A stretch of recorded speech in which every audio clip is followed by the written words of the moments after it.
Masjid TGK di Anjon, asal-muasal Aceh, dapat julukan Serambi Makkah. Masjid ini tampak tak megah dari luar, tapi menyimpan segudang sejarah. Dari sinilah, warga percaya gelar Serambi Mekar untuk Aceh berawal mula. Masjid TGK Tungkuret di Anjon terletak di Gampong Pelanggahan, Banda Aceh, berbeda dengan kebanyakan masjid umumnya. Masjid ini berdiri tanpa kubah. Yusnan, salah seorang warga Pelanggahan, mengisahkan tentang bangunan Masjid TGK di Anjong. Ia menjelaskan, bangunan Masjid TGK di Anjong pernah hancur diterjang tsunami pada 26 Desember tahun 2004. Namun tak lama kemudian, masjid dibangun kembali dengan mengikuti pola lama, tapi tak sepenuhnya sama.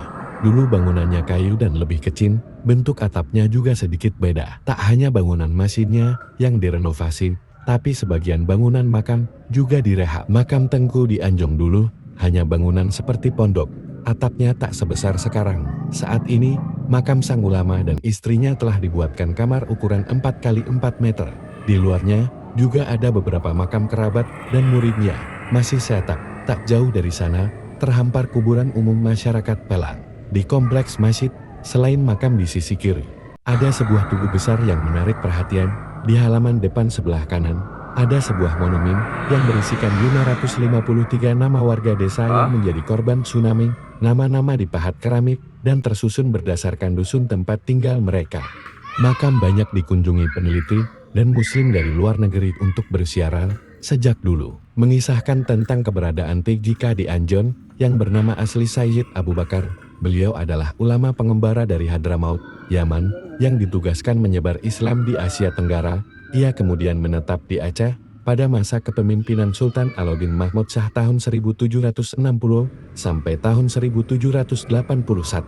Ulama tasawuf dan ahli fikih itu menetap di Pelanggahan, lalu membangun masjid pada tahun 1769 dengan konstruksi kayu, dibangun dengan 3 lantai. Masjid ini menggambarkan 3 nilai dasar Islam.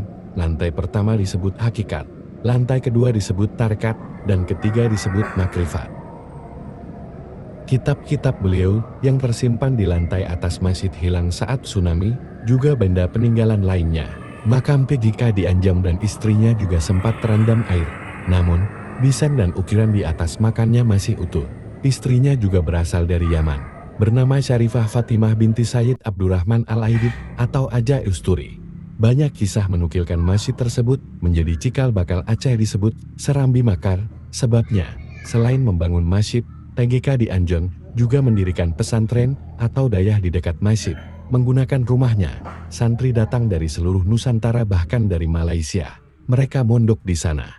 Dayah kemudian berkembang menjadi pusat manasik haji bagi jemaah dari berbagai daerah Nusantara. Letak Aceh yang strategis menjadi tempat singgah kapal-kapal pengangkut jemaah haji sebelum meneruskan perjalanan ke Tanah Suci. Di Gampong Pelanggahan, calon jemaah haji belajar sebulan dan dibimbing TGK di Anjong beserta muridnya. Sebelum ke Makkah, belajar dulu di Serambi. Begitulah ibaratnya, hingga julukan Serambi Makkah bertahan di Aceh hingga kini. TGK di Anjong wafat pada 14 Ramadan tahun 1100 Hijriah atau tahun 1782 Masehi. Sepeninggal beliau, aktivitas dayah dan masjid tak berhenti, bahkan terus berkembang diteruskan oleh murid-muridnya. Ketika Perang Aceh dengan Belanda terjadi, pesantren menjadi basis pejuang Aceh dalam melawan penjajah. Demikianlah sedikit informasi tentang seorang ulama Aceh Tengku di Anjong. Salam TMCM. Assalamualaikum warahmatullahi wabarakatuh.